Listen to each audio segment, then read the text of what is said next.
Shalom, mari kita mulai renungan hari ini. Kita akan menyanyikan lagu yang pertama.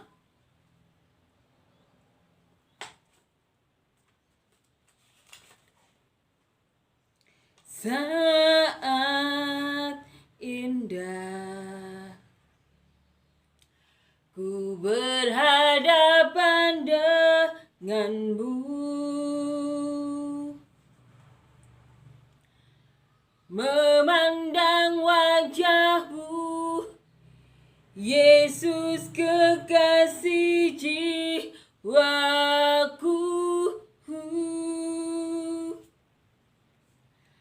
Bawa daku erat dalam pelukanmu, menikmati kasih dan indahnya hadiratmu.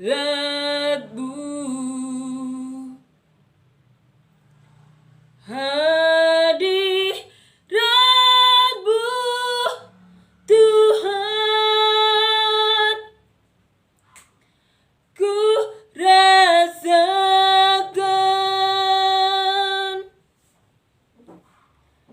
kekudusan-Mu Bapa, penuhiku.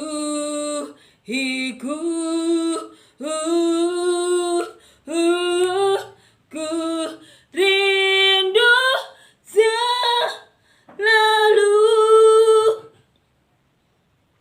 diam dalam bait-Mu, menikmati kasih anugerah-Mu.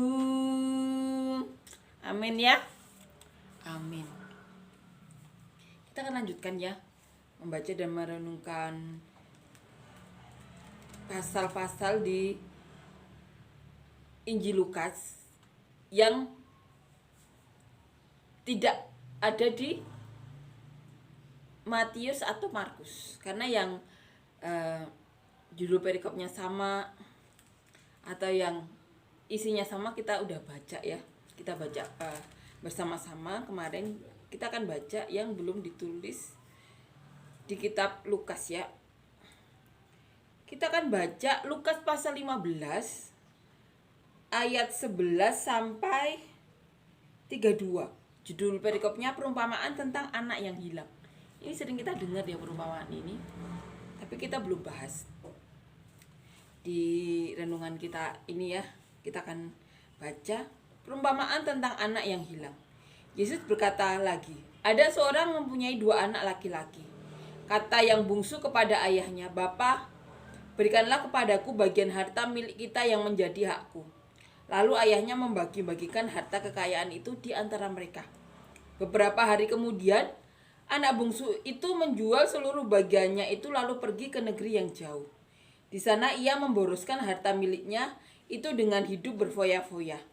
Setelah dihabiskannya semuanya, timbullah bencana kelaparan di dalam negeri itu dan ia pun mulai melarat.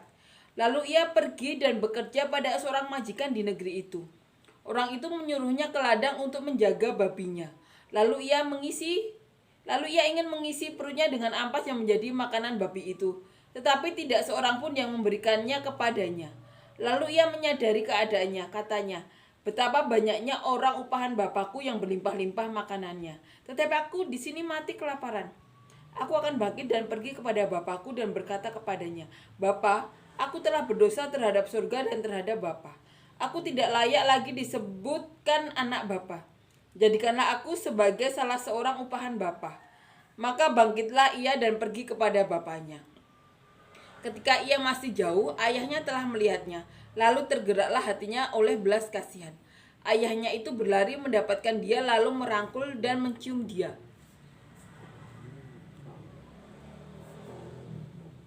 Kata anak itu kepadanya, "Bapa, aku telah berdosa terhadap surga dan terhadap Bapa. Aku tidak layak lagi disebutkan anak bapa. Tetapi ayah itu berkata kepada hamba-hambanya, lekaslah bawa kemari jubah yang terbaik. Pakaikanlah itu kepadanya dan kenakanlah cincin pada jarinya dan sepatu itu pada kakinya. Dan ambillah anak lembu tambun itu, sembelihlah dia dan marilah kita makan dan bersukacita. Sebab anakku ini telah mati dan menjadi hidup kembali. Ia telah hilang dan didapat kembali. Maka mulailah mereka bersukaria. Tetapi anaknya yang sulung berada di ladang, dan ketika ia pulang dan dekat ke rumah, ia mendengar bunyi seruling dan nyanyi yang tari-tarian. Lalu ia memanggil salah seorang hamba dan bertanya kepadanya apa arti semuanya itu. Jawab hamba itu, anak adikmu telah kembali dan ayahmu telah menyembelih anak lembu tambun karena ia mendapatnya kembali dengan sehat. Maka marahlah anak sulung itu dan ia tidak mau masuk.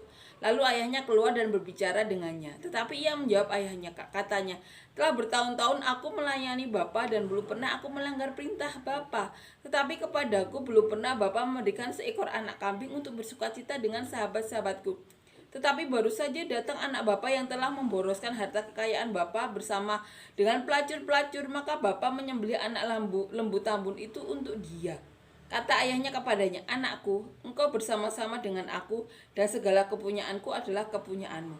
Kita patut bersukacita dan bergembira karena adikmu telah mati dan menjadi hidup kembali. Ia telah hilang dan didapat kembali. Amin ya. Amin. Judul perikop yang judulnya perumpamaan tentang anak yang hilang. Perumpamaan yang sering banget kita dengar. Anak yang meminta warisannya saat bapaknya masih hidup, sehat, bugar. Anak itu meminta warisannya. Dan warisannya di sini dikatakan, kakaknya sendiri berkata, dia berfoya-foya dengan pelacur-pelacur. Bersenang-senang meminta warisan saat bapaknya itu masih sehat, bugar. Memintanya untuk bersenang-senang dengan para pelacur. Tapi saat semuanya yang dia miliki habis, dia harus bekerja di tempat orang lain. Dia harus menjaga babi milik majikannya, padahal dia anak orang kaya. Kemudian saat dia lapar, mau meminta ampas makanan babi saja, itu tidak dikasih. Kemudian dia ingat bapaknya. Bapaknya itu mempunyai pekerja-pekerja juga. Tapi pekerja-pekerja itu makannya juga baik, berlimpah-limpah. Tidak seperti dia yang ikut orang, bahkan ampas babi pun tidak dikasih saat dia lapar. Kemudian dia balik. Kemudian bapaknya menyambut dia.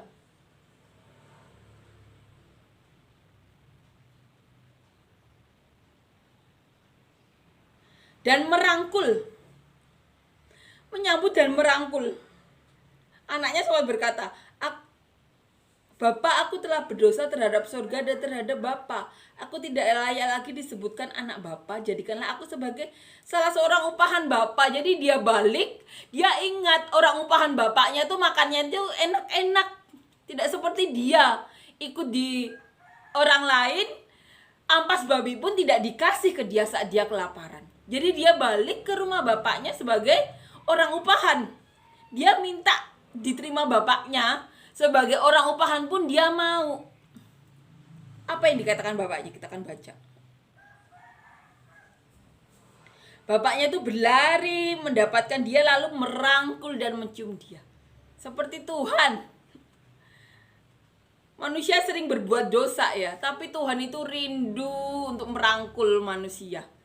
Bahkan anaknya yang tunggal, Tuhan Yesus Kristus, diutus turun ke bumi untuk mengabarkan keselamatan. Itu merupakan rahmat dan belas kasihan saja dari Tuhan yang dikaruniakan lewat Tuhan Yesus. Itu seperti itu Bapa. Dan ini perumpamaannya.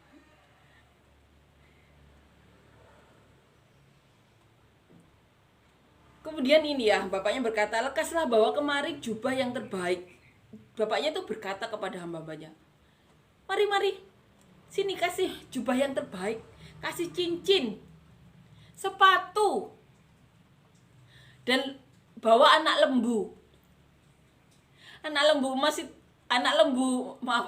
itu bawa kemari, potong. Kita akan berpesta karena anak ini telah kembali. Dikatakan di sini, sebab anakku ini telah mati dan menjadi hidup kembali. Ia telah hilang dan didapat kembali. Mereka mulai bersukaria, di sini ditulis seperti itu. Nah, saat anak sulung balik, dia marah kepada bapaknya. Yang mendengar bunyi seruling dan tari-tarian. Dan kemudian dia bertanya kepada hambanya, apa arti semua itu? Itu kenapa ada tari-tarian, kenapa ada seruling? Kemudian hambanya berkata, adikmu telah kembali dan ayahmu telah menyembelih anak lembu tambun karena ia mendapatkannya kembali dengan sehat. Hamba tersebut berkata seperti itu kepada tuannya, kepada tuan mudanya. Kemudian anak sulung ini marah, berkata seperti ini, telah bertahun-tahun aku telah melayani Bapa dan belum pernah aku melanggar perintah Bapa. Dia anak yang taat. Tetapi kepadaku belum pernah Bapa memberikan seekor anak kambing untuk bersukacita dengan sahabat-sahabatku. Tetapi baru saja datang anak Bapa bersama-sama anak Bapa yang telah memboroskan harta kekayaan Bapa bersama-sama dengan pelacur-pelacur. Maka Bapa menyembelih anak lembu tambun itu untuk dia. Seperti itu. Rasa kesal anak sulung itu diungkapkan kepada bapaknya. Perasaan orang-orang yang yang sudah ikut Tuhan, tapi melihat orang yang diberkati Tuhan padahal dia anak baru, berdosa kayak gitu. Tapi memang tugas kita untuk merangkul orang-orang yang telah jatuh ke dalam dosa. Di sini katakan Tuhan telah mati. Tapi saat kembali ke Bapa, dia dibangkitkan. Saat kembali ke Tuhan, itu dibangkitkan. Itu bisa terjadi pada siapapun ya. Ingat bahwa Tuhan Yesus itu turun untuk menyelamatkan orang yang berdosa. Karena orang yang tidak berdosa tidak perlu diselamatkan. Padahal di dunia ini tidak ada yang tidak berdosa. Jadi manusia itu semuanya perlu diselamatkan. Dan ini perumpamaan yang dikatakan Tuhan Yesus. Ini loh, saat ada orang yang berbuat dosa, ini loh yang akan dilakukan Bapa untuk menyambut. Seperti dikatakan juga saat orang selamat, surga bersorak-sorai. Dan perumpamaan lain lagi, ini loh saat orang berdosa, padahal sudah memboroskan kekayaan bapaknya, minta warisan saat bapaknya masih sehat bugar, memboroskannya pun dengan pelacur-pelacur. Tapi Tuhan tuh menyambutnya tuh dengan sukacita yang benar-benar. Lembu tambun yang bahkan anak sulungnya yang taat itu tidak pernah dikasih pesta seperti itu, tapi orang berdosa dikasih pesta seperti itu. Dan bapaknya saat mendengar perkataan kesal anaknya yang sulung berkata, anakku, engkau selalu bersama-sama dengan aku, dan segala kepunyaanku adalah kepunyaanmu. Kita patut bersukacita dan bergembira karena adikmu telah mati dan menjadi hidup kembali. Ia telah hilang dan didapat kembali.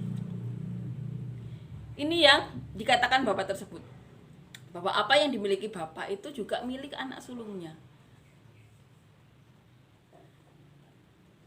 Jadi yang dilakukan Tuhan saat menyambut orang berdosa yang balik itu seperti itu perumpamaannya. Bahkan dikatakan juga surga itu bersorak-sorai karena satu orang selamat. Hal yang tidak dilakukan Tuhan untuk para malaikatnya di surga itu dilakukan oleh Bapa dengan apa? Memberikan anaknya. anak lembu disembelih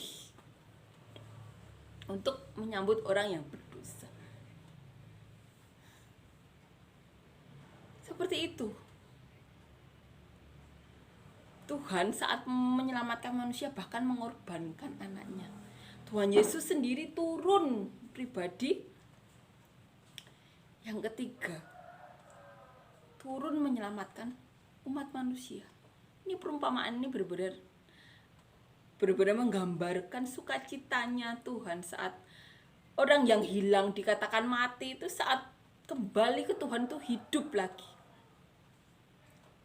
Jadi siapapun yang sedosa semerah kirmisi atau apapun yang warnanya, kalau kembali ke Tuhan, imani, hidup ada di diri kalian. Penghakiman apapun jangan didengarkan. Dengarkanlah, renungkanlah segala perkataan Tuhan ini yang tertulis di Alkitab ini. Karena adikmu telah mati dan menjadi hidup kembali. Ia telah hilang dan didapat kembali. Amin ya. Amin. Kita bayangkan apa yang dilakukan Bapa untuk menyelamatkan manusia dari roh-roh yang dunia ya, yang menyeret manusia ke lubang neraka. Untuk menariknya itu, mencari domba yang hilang itu sampai turun ke dasar, sampai Tuhan Yesus itu turun ke bumi untuk menarik manusia dari lubang neraka, dalam tanda kutip ya. Itu seperti itu Tuhan itu melakukannya.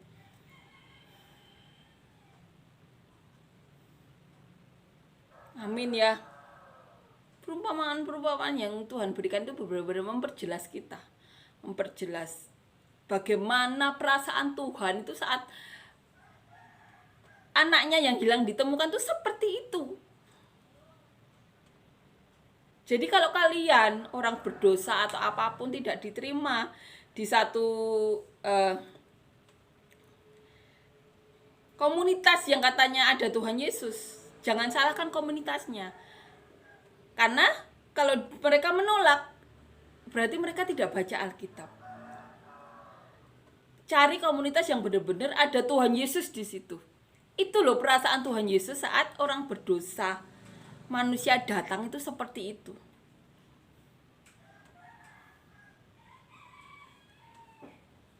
Amin ya, benar-benar menguatkan kita. Ini loh perasaan Bapak kita yang di surga. Saat ada anaknya yang hilang kembali tuh seperti ini. Amin ya. Amin, benar-benar menguatkan kita. Amin ya. Amin. Puji Tuhan. Kita akan nyanyikan lagu yang kedua.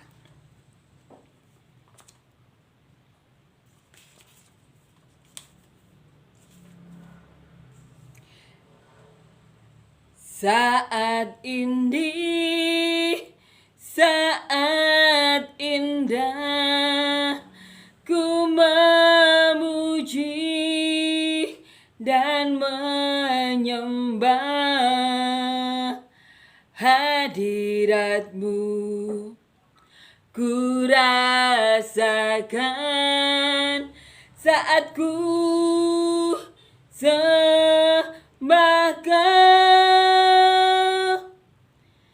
Saat ini, saat Tuhan Kau curahkan urapan-Mu, hadirat-Mu. Ku rasakan saat ku sembah Kau. Hadirat-Mu ku rasakan saat ini, saat ini. Urapan-Mu ku rasakan saat aku menyembah Amin ya. Amin, puji Tuhan. Amin.